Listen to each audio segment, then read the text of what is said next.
Imagine a world where you hold a powerful key to unlocking a healthier future, a future where you can actively reduce your risk of one of the most formidable diseases known to humankind, cancer.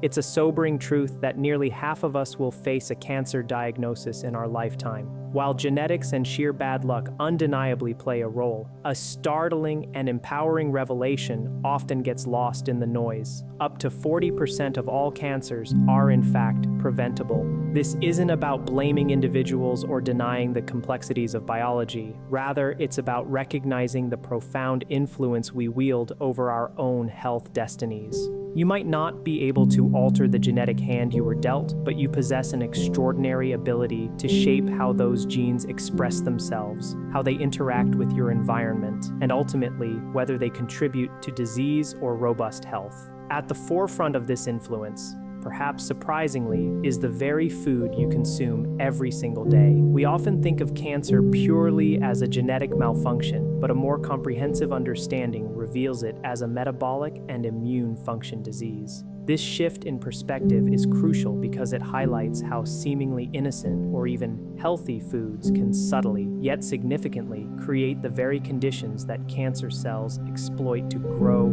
thrive, and spread throughout the body. What you put on your plate isn't just about nutrition. It's a daily conversation with your genes, your metabolism, and your immune system. A conversation that can either feed the potential for disease or fortify your body's defenses. In this illuminating discussion, we will embark on a scientific journey to unveil precisely how certain dietary choices inadvertently nourish cancer cells, and more importantly, equip you with a straightforward framework to sidestep these pitfalls. As Dr. Lena Kim, board certified in internal and obesity medicine, I'm dedicated to sharing the most current, evidence-based insights into metabolic health, longevity, and weight loss. And today, we're diving deep into the critical connection between your plate and cancer prevention.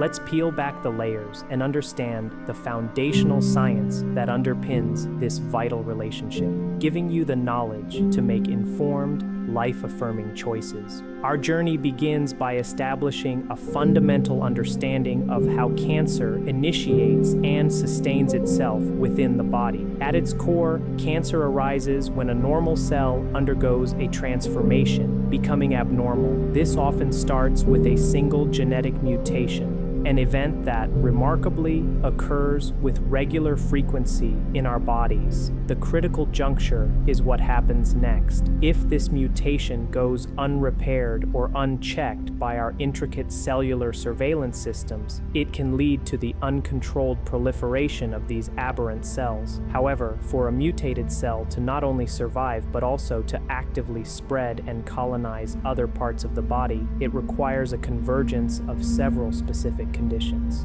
Firstly, cancer cells are notoriously greedy for energy, and their preferred fuel source is glucose, a simple sugar. This metabolic preference is a cornerstone of their rapid growth. Secondly, these renegade cells need specific hormonal signals to facilitate their growth and division. Hormones like insulin and insulin-like growth factor 1, IGF-1, act as powerful accelerators, activating crucial growth pathways within these cells. Thirdly, inflammation plays a surprisingly central and detrimental role.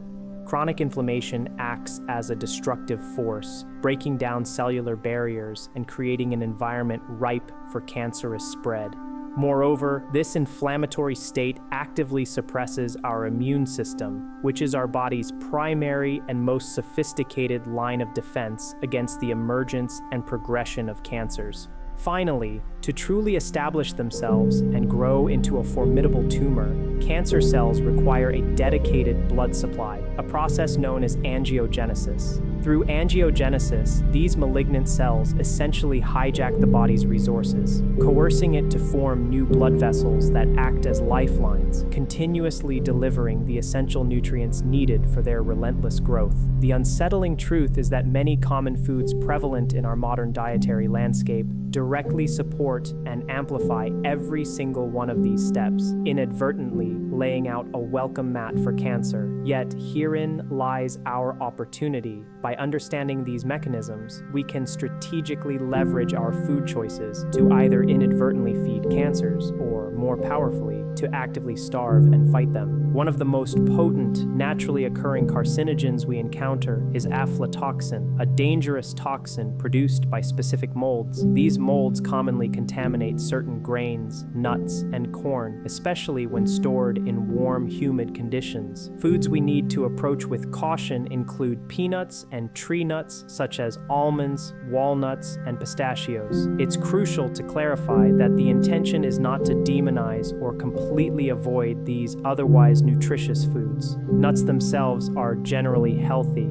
The concern lies purely with potential mold contamination. Therefore, it's wise to be vigilant about the origin of these products, avoiding those sourced from countries with high humidity and warmth where mold growth is more prevalent. We also need to be mindful of indirect exposure, particularly from products like peanut butter or almond butter, where the nuts used in production might not have undergone rigorous inspection for mold. To minimize your exposure to this carcinogen, actively seek out brands that responsibly source their nuts from regions less susceptible to mold. When consuming whole nuts, develop a habit of inspecting them closely, discarding any that appear discolored or shriveled, as these could be visual indicators of mold contamination. Furthermore, aim to consume nuts within a month of purchase and always pay close attention to their shelf life expiration dates. While not a complete solution, roasting peanuts and pistachios can help reduce their aflatoxin content, though it doesn't eliminate it entirely. A less obvious yet significant pathway for aflatoxins into our diet is through milk and dairy products. Animals that consume aflatoxin-contaminated feed, such as corn, can metabolize it, leading to a specific type of aflatoxin, M1, being secreted into their milk. This necessitates caution, particularly with milk derived from cows fed untested grains, or with unregulated raw milk and dairy products, where oversight may be lacking. Moving on to another critical dietary factor, it should come as no great surprise that foods rich in sugar and processed carbohydrates are strongly implicated in an increased risk of various cancers, with particularly notable associations observed with breast cancer, colon cancer, and potentially pancreatic cancer. The underlying reason is quite simple. Cancer cells absolutely adore sugar. To grasp this concept more vividly, envision your body as an intricate network of trillions of miniature engines, your cells.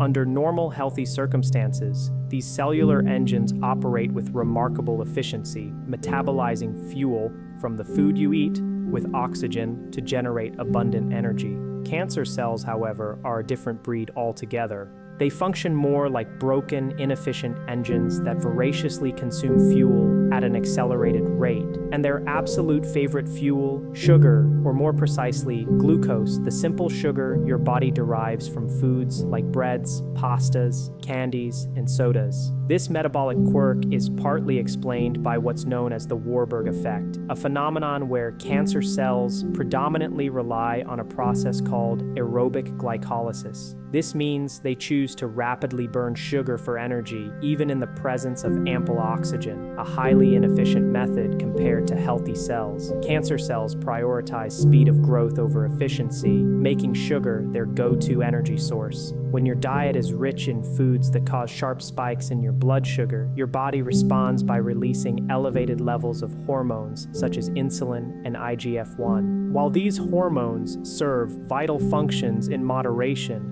their excessive presence acts as a powerful growth signal to cells, effectively telling them it's time to grow bigger and divide. This creates a detrimental synergy. You're not only supplying cancer cells with their preferred fuel, but the very act of consuming that sugar is also amplifying the hormonal signals that instruct those cells to accelerate their growth and division. This alarming connection is particularly evident in breast cancer, where some research indicates that cancerous cells can possess up to 6 times more insulin receptors than their healthy counterparts. making them exquisitely sensitive to insulin's growth-promoting effects. As if this weren't enough, sustained high sugar intake also contributes to chronic inflammation throughout the body. This persistent inflammation can further exacerbate DNA damage, creating an even more fertile ground for cancer to emerge and progress. Furthermore, this chronic inflammatory state compromises your immune system. While we commonly associate our immune system with warding off infections, it is equally, if not more, crucial as our primary defense mechanism against the development and proliferation of cancerous cells. In essence, cancer cells exhibit a pronounced sugar hunger, a vulnerability that we can strategically exploit. By consciously choosing foods that cease to fuel cancer and instead prioritizing those that nourish the rest of our body while simultaneously starving cancer cells, we can significantly shift the balance. The optimal strategy, therefore, is to severely limit your sugar intake, with the most egregious offenders being processed sugars and high glycemic carbohydrates. Instead, emphasize low glycemic carbohydrates that are rich in dietary fiber, such as beans, whole grains, a wide variety of vegetables, and berries. A simple yet impactful change for many is to eliminate regular sodas, which are essentially liquid sugar, and switch to healthier alternatives like tea, water, or even diet sodas. It's worth noting that the controversy surrounding diet drinks and artificial sweeteners and their potential links to cancer is a complex and nuanced topic, one that warrants a deeper dive in a future discussion. Next on our list are processed meats and red meat, a topic that demands careful consideration, as the scientific landscape here is often more complex and less definitive than sensationalized headlines might suggest. It's true that a vast body of studies and meta-analyses have revealed a consistent association between a high intake of processed meats, such including ham, bacon, sausages, and hot dogs, and a high consumption of red meats encompassing pork, beef, and lamb, with an elevated risk of certain cancers, particularly colorectal cancer. However, a crucial distinction must be made. These are predominantly observational studies, which establish correlation but do not definitively prove causation. In many of these investigations, researchers meticulously track dietary habits over long periods and observe which groups of individuals subsequently develop cancer. While they consistently note that people who consume more processed and red meats tend to have a higher incidence of colon cancer, it becomes incredibly challenging to isolate the meat consumption as the sole causal factor. For instance, did these individuals also smoke more, engage in less physical activity, or perhaps consume fewer fruits and vegetables? Conversely, were those who ate less processed meat also more likely to have greater access to fresh, unprocessed foods or benefit from superior healthcare? This introduces the concept of healthy user bias, a confounding factor where other lifestyle choices or socioeconomic advantages might contribute to the observed health outcomes, rather than the isolated dietary element itself. From my perspective, while the direct causation of red meat itself remains debated, there are undoubtedly plausible mechanistic reasons why red and processed meats could contribute to cancer development. Many processed meats, for example, contain nitrites, which are chemicals used as preservatives and for enhancing flavor and color. Once nitrites enter the acidic environment of the stomach, they can be converted into nitrosamines, specifically N-nitrosodimethylamine, NDMA, a well-established carcinogen known to increase the risk of cancers, particularly stomach cancer. Furthermore, the method of cooking meat plays a significant role. When meat is subjected to high-temperature cooking methods like grilling, frying, or barbecuing, it can lead to the formation of harmful chemicals. These include heterocyclic amines, HCAs, and polycyclic aromatic hydrocarbons, PAHs, both of which have been demonstrated in animal studies to damage DNA and promote the growth of cancer cells. So, how do we synthesize this information? While the evidence is varied, the correlation between high intake of processed and red meat and increased cancer risk is undeniably present. However, after considering the totality of the evidence, which I admit is not perfectly conclusive, I am not entirely convinced that it is the red meat itself that is the primary culprit causing cancer. Instead, I believe the issue often lies in the absence of other protective foods that the increased consumption of red meat displaces. When individuals consume more red or processed meat, they are often, by default, consuming less of other beneficial foods, most notably fiber-rich options. This means a reduced intake of fruits, vegetables, beans, and whole grains. Numerous studies and meta-analyses unequivocally show that individuals with a higher dietary fiber intake have a significantly lower risk of several types of cancer and a notable 13% reduction in overall cancer mortality. Therefore, my recommendation isn't necessarily to completely eliminate red or grilled meats from your diet, but rather to practice moderation and, crucially, to make a conscious effort to load up on fiber-rich foods with every meal. This approach ensures you're not missing out on the protective benefits that diverse plant-based foods offer. Finally, we turn our attention to alcohol, where the scientific evidence is particularly robust and concerning. Alcohol is a definitive cause of cancer. The International Agency for Research on Cancer, IARC, a leading authority, unequivocally classified alcohol as a Group 1 carcinogen as far back as 1987. This classification is based on sufficient evidence demonstrating its direct causal link to cancers of the oral cavity, pharynx, esophagus, and liver. Furthermore, strong associations have been established with breast cancer in women and colorectal cancer. The mechanisms through which alcohol contributes to cancer development are multifaceted and insidious. First and foremost, when alcohol is metabolized in the liver, it produces a highly toxic compound called acetaldehyde. Acetaldehyde is a direct genotoxin, meaning it directly damages DNA, creating mutations that can initiate cancer. Beyond direct DNA damage, alcohol also interferes with the intricate DNA repair processes that our cells normally employ to correct errors, leaving these harmful mutations unaddressed.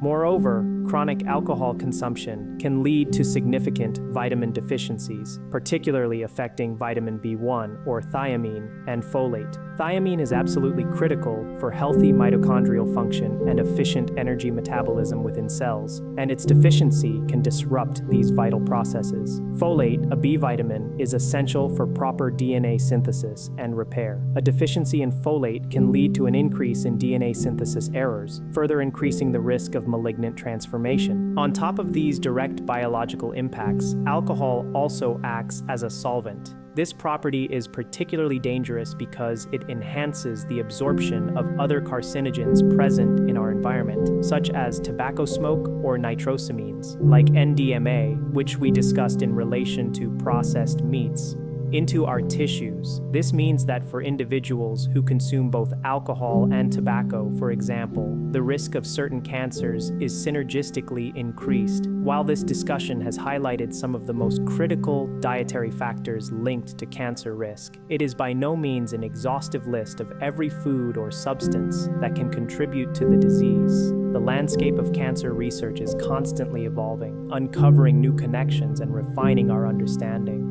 I genuinely hope this detailed breakdown has been helpful in empowering you with actionable knowledge. Your health is profoundly influenced by your daily choices, and by making informed decisions about what you eat and drink, you can take a significant step towards mitigating your cancer risk and fostering a healthier, longer life.